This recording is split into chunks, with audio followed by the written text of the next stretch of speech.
So first of all, I want to thank Professor Dershowitz, who's supporting and helping the organization on the board for many, many years, for I would say almost 20 years. And I just want to say that United Hatzalah is going through a very difficult time now, dealing with a lot of issues. And one of them was just a few minutes ago with a terrorist attack where 10 people were injured. Some of them are in a really critical condition. This happened in Karkur, a city in the more in the north part of Israel, a little north from Jerusalem. We deal with this every day now, including everything we deal with still with the border of Gaza up north.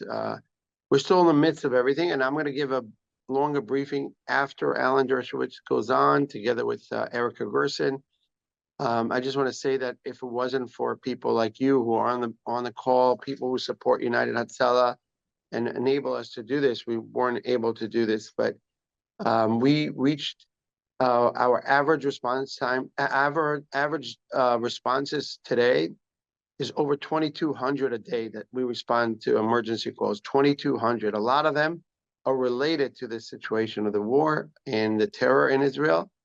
We're still facing things we don't even know what's going to be with Gaza and with Iran and with other things. So we would love to hear from our guest today, which is Alan Dershowitz, who knows a lot more of what's going to be in terms of his relationship with the administration today. So, Alan, I really appreciate you joining us today, and then we're going to go back to me later. So, thank you. Ellie, thank you very much for the update on what's happening today. We look forward to hearing from you a little bit later, along with Amy Kornvase and Adele Sandberg. I'm going to now turn it over to Erica Gerson. Erica is a longtime national board member of United Hatzalah. She's been involved for over 20 years with the organization, supporting as a lay leader. And she does this along with her husband, Mark, their 4 kids, and her parents. Erica, thank you so much for joining today and helping us moderate this important conversation. Thank you so much. This is really a thrill to be with one of my heroes. Alan, I still remember when we got word that you had agreed to join the board, and I want to share that as part of our opening for today. As some of you know, this event came about because Adele and Amy, like the rest of us, were just so brokenhearted and feeling so helpless this week. And there's nothing worse than feeling helpless, and nothing better than being able to figure out whatever your gifts are that God has given you and how you can bring them to bear on the world, and in particular to helping the Jewish people. So for those who haven't heard Yaron Carney's very proud story of how Alan became part of the Hatzalah family, Alan, they probably already have told you that actually Ellie and Yaron plotted to get themselves into a car with you at the same time, and thus began their plot to recruit you to Hatzalah. And as Yaron tells it, you said, I really don't join boards. It's just not something I do. And Yaron, being Yaron, didn't take no for an answer. And he said, you have to join because as a Jewish scholar, you know that saving one life is something you can't refuse to do. And for sure, if you join this board, you will help us save more lives. And he told me, he said, I out-argued like the greatest arguer around. So he convinced you and you joined the board, and we just, from that moment, couldn't be more delighted by your partnership with us. So thank you for being here. Well, thank you so much for giving me the opportunity. At my age, 86, I need all the mitzvot I can get. And not only am I pleased if I have saved any lives of being on the board, but my family and I have bought material. We bought 2 of the ambucycles and hope those save lives too. And when you get an email saying that your instrument, whatever it be, whether it just be a mask or training day, saved a single life, it makes your day, it makes your month, it makes your year. So I want to thank Hatzalah for giving my life, which has been a very full life, even greater meaning. And I want to urge everybody to prioritize your giving toward organizations like Hatzalah. Now we have to start prioritizing all of our resources to Israel, to the Jewish people, and to Eretz Yisrael and Am Yisrael. So I'm hoping that I can persuade people to prioritize not only their giving, but their time as well. Amen. Sounds great to me. Well, I feel that you don't need any introduction, given that we've never had anywhere near this level of enthusiastic participation on one of our Zooms. But in spite of that, you deserve one. So let me just say that Alan Dershowitz is one of the very greatest, brilliant legal minds of modern time. He's a proud Yeshiva University high school graduate, where I saw he was on record that his teachers called him a rebellious student. So that gives hope to all of us who have rebellious students in our families. He said they said you should do something that requires big mouth and no brains, and he became a lawyer. He's a former Supreme Court clerk. He was I think, tenured Harvard professor by 28, which is extraordinary.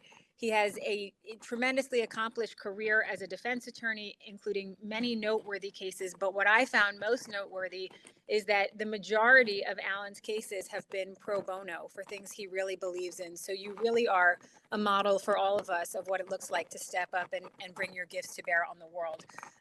Alan has written more books than I could name before the Zoom ends, but perhaps most important now is things like The Case for Israel, and this one that I just got on Amazon, The 10 Big Anti-Israel Lies and How to Refute Them with Truth. So especially if you have a young person who's out there battling day by day, it's a great little book to pick up.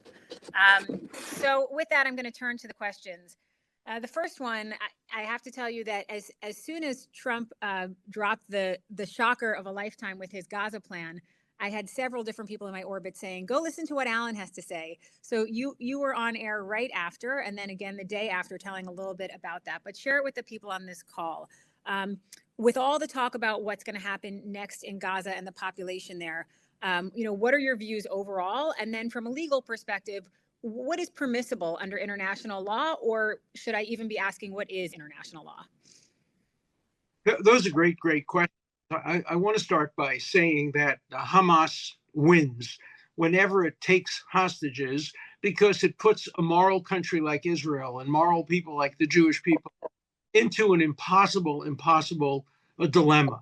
You have to choose. It's a Sophie's choice. You have to choose between giving in to Hamas and thereby getting perhaps some people out who would otherwise not get out, and fighting Hamas and making sure it never happens again. You talked about me going to yeshiva. There's another much more brilliant man who won the Nobel Prize in economics. Many of you know him from Israel. His name is Robert Aumann. He's now in his 90s and was a professor all over, everywhere, Harvard, MIT. He wrote an op-ed yesterday in which he said, and this is a quote, "We are killing ourselves. We Israelis," he's an Israeli, "we Israelis are killing ourselves by giving up prisoners, 900 or however, for a few dead bodies and hopefully some live bodies. We are killing ourselves by sacrificing a complete and total victory in Gaza for the saving of human lives. But that's what we do because we're Jewish. We understand the concept of pikuach nefesh. We understand the Talmudic statement of he who saves a single human being. Look, if we had to do this over again, I wrote a book about this, and so did Bibi, at about the same time, back in the 1980s, in which we both suggested never, ever, ever negotiating with terrorists, in which we said we have to get the world to say, if you've taken a hostage, all right, we're going to try to rescue the hostage. We're going to do whatever we can, but we're not giving you anything back. We're not giving you anything. Had the world done that 50 years ago, maybe, just maybe, we wouldn't be in the situation we're in now. But the world didn't do it. Germany gave back the people who created Munich. Of course, Israel then killed them one by one, which was the right thing to do. The French gave back, the British gave back, the Americans gave back, and the Israelis gave back. We gave back Sinwar, and look at what he did.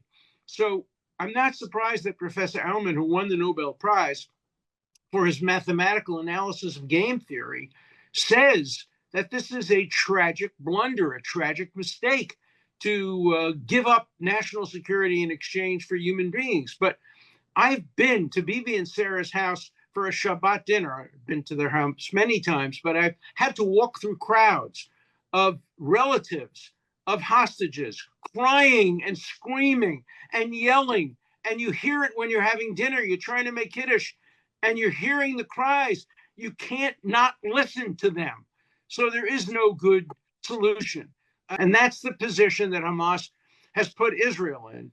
Now, I praise President Trump. You know, I grew up a liberal Democrat. I voted most of my life for Democrats, but I have nothing but praise for President Trump for coming up with a brilliant new. Now, you can argue with the edges. Let me give you my opinion, my professional opinion, for which I would charge a fortune of money if I were not a pro bono client and somebody were asking me for my opinion. It is perfectly legal under international law to do what President Trump wants to do. That doesn't mean it's right. Doesn't mean it's the best. But it is completely consistent with international law. How do I know that? Because it's happened over and over again. The United States and Great Britain, under the auspices of Eleanor Roosevelt, Winston Churchill, and Harry Truman, moved 3 million ethnic Germans out of the Sudetenland, made them leave because they were a source of a problem. They helped start the Second World War. And as a result of that mass movement of 3 million people, with tremendous inconvenience, tremendous difficulty, we had peace in Central Europe until the Ukraine war. We had many, many years of peace. The same thing happened in India and Pakistan as a result of the division of those two countries into a Hindu country, India, and a Muslim country, Pakistan. 15 million people had to get up, leave their homes, and move. And the result was peace that still persists to this day. And so peace is more important than place. And where you live is not so important. As we learned as Jews, we are the wandering Jews. We have moved from place to place to place. We carried our Torah with us when we moved. We carried our tradition with us with our move. We carried the Talmud with us, but we moved. We moved every few hundred years. We moved. Is there any Jew in this country who had an ancestor who actually lived here in 1820 or 1830? No, we're all descendants of people who moved from not only Europe and North Africa, but places all over the world. So I don't have a tremendous amount of sympathy. If the Palestinians had to move, either temporarily or permanently, and move 25 miles to a place where people speak the same language, have the same religion, eat the same food, it's not a big deal.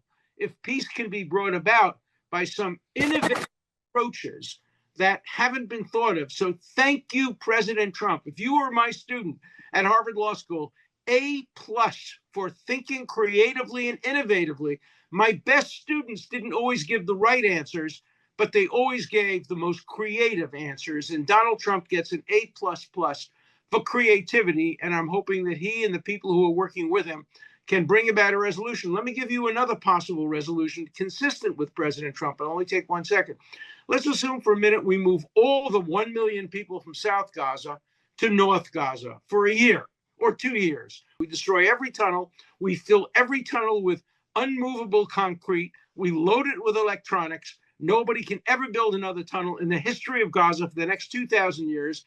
And then we allow back only people who have given up on Hamas, who don't agree with Hamas, and who passed security tests. Then do the same thing with the North after you've done it with the South. And then maybe we'll get some degree of peace. There are so many potential solutions.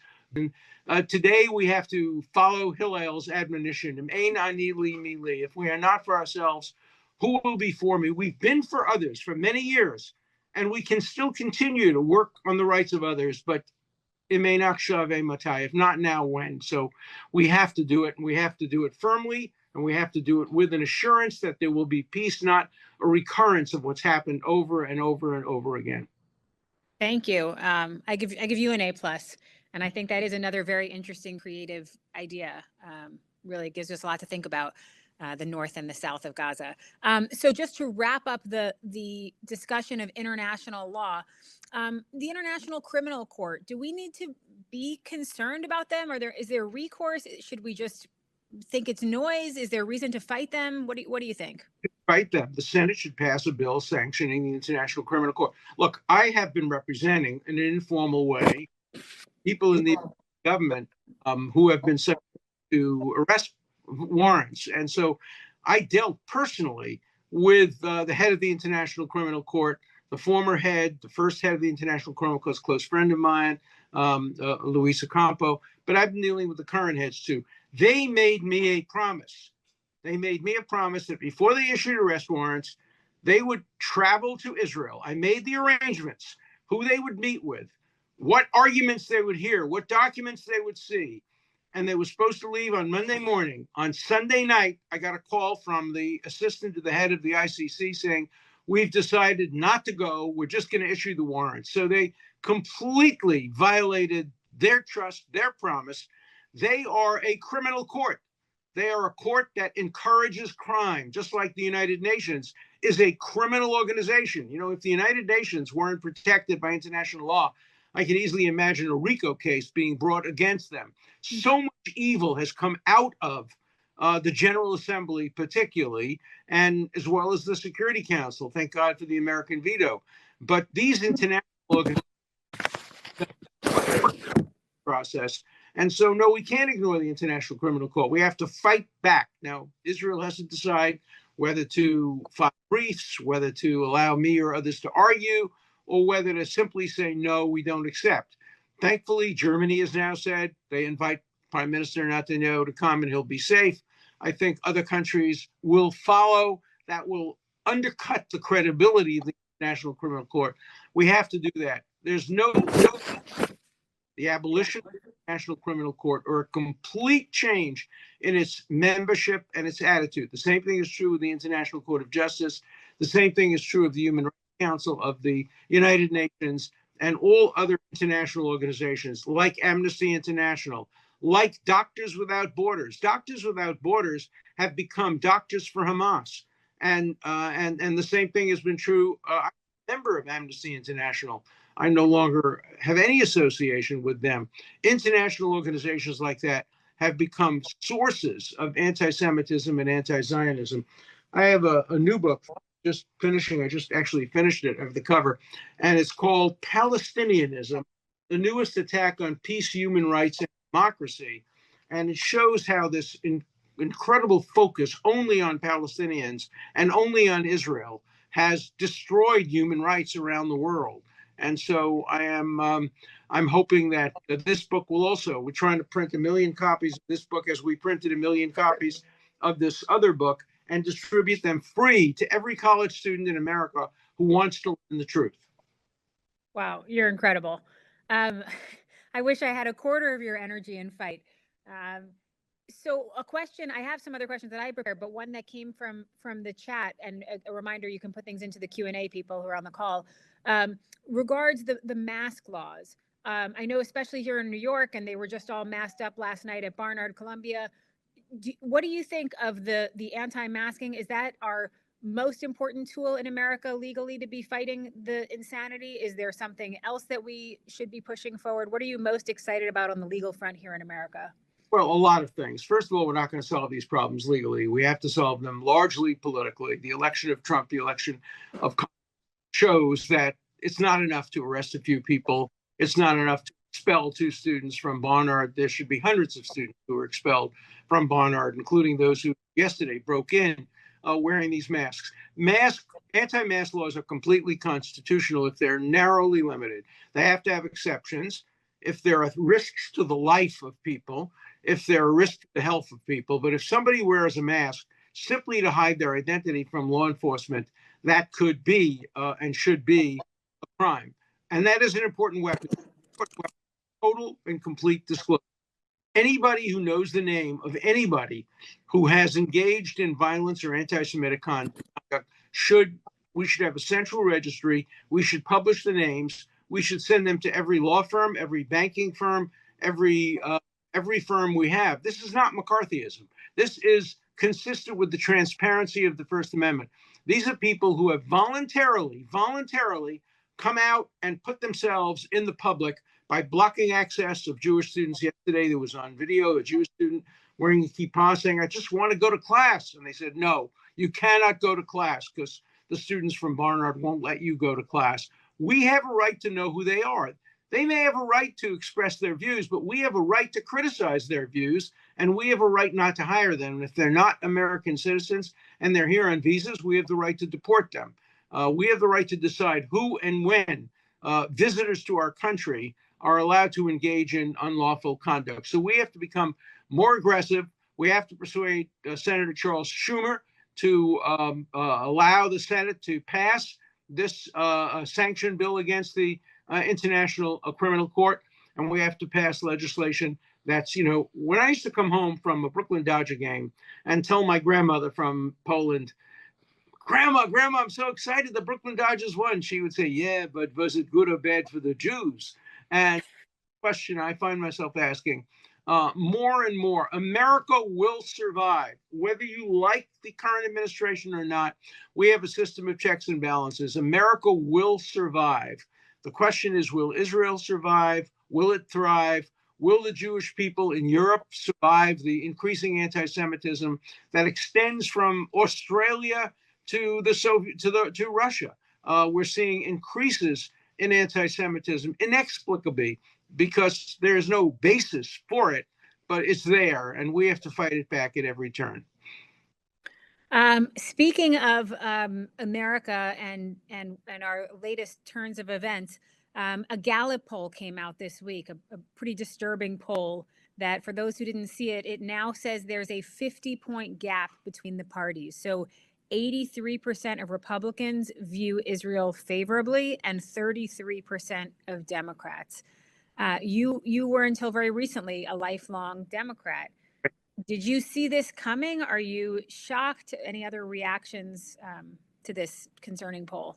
I saw it coming. In 1990, I wrote in the last chapter of my book, Chutzpah, that I saw this coming. I saw it coming in American universities. And remember, although the Talmud says prophecy ended with the destruction of the temple, it's very easy to prophesy what's going to happen in a given country in 20 years. You look at what's going on the campuses. You look at what the students are saying and doing. And if we look at what's going on college campuses today, it's a dire prediction.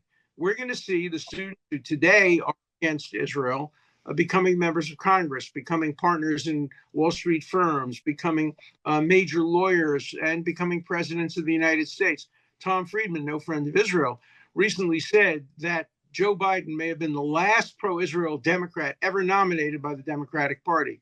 So it's time for every American to consider what party helps the Jews. And that phenomenon in Canada, where all of my friends who were on the side have now turned conservative, happening where many of my members of the left party now turned conservative. It's happening in Spain, it's happening in France, it's happening, and it's happening in the United States.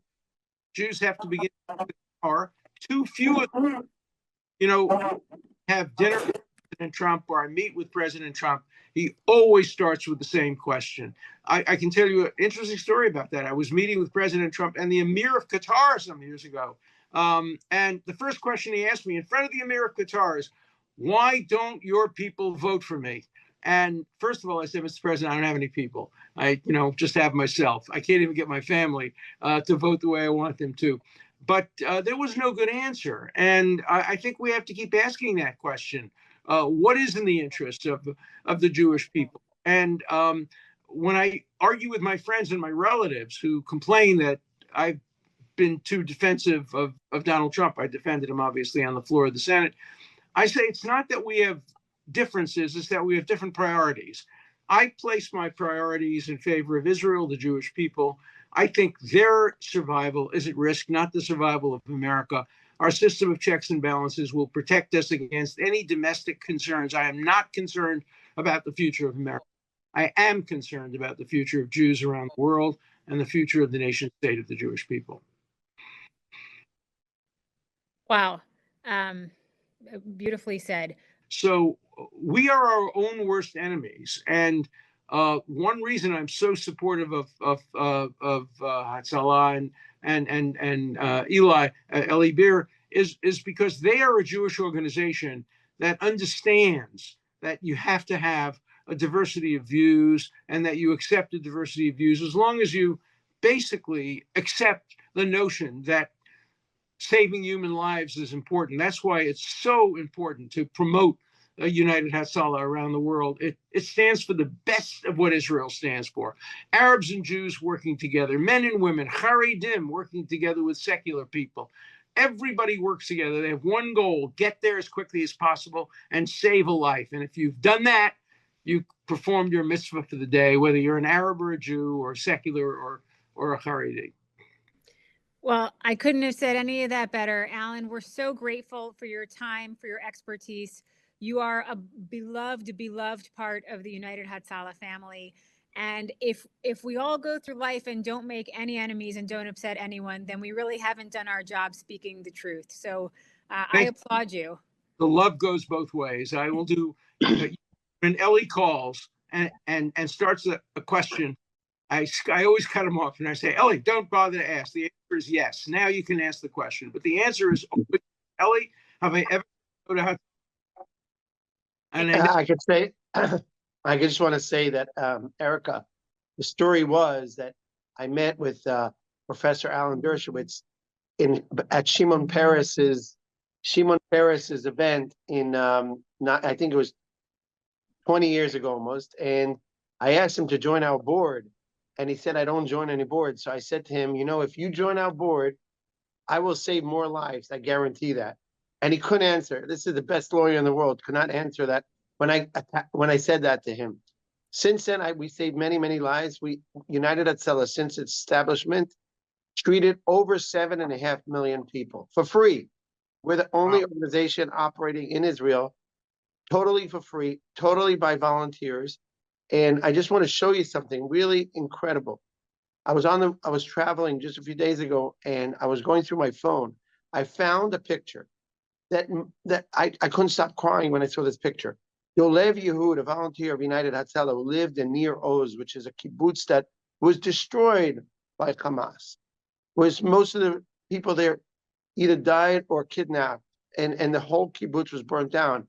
I want to show you a picture of, if Michael could show it. I found a picture that Dolev sent me a few months before October 7th. He was training people in the kibbutz to save lives and join United Hatzalah. If you could look carefully at this picture, this is a picture of volunteers who were about to join. They were going through course. Look at the left. I couldn't believe it when I saw it. This was Shiri Bibas and her husband, Yarden, and her son, Kfir Bibas. Together in this picture, unfortunately, five of these beautiful people were murdered on October 7th, and some of them were kidnapped.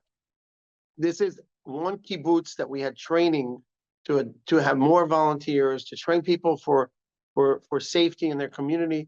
Shiri and Yarden were training that if God forbid something happens to their son, one of their sons, they could save them, or one of their neighbors. And unfortunately, Dolev Yehud, who took this picture, was murdered that day.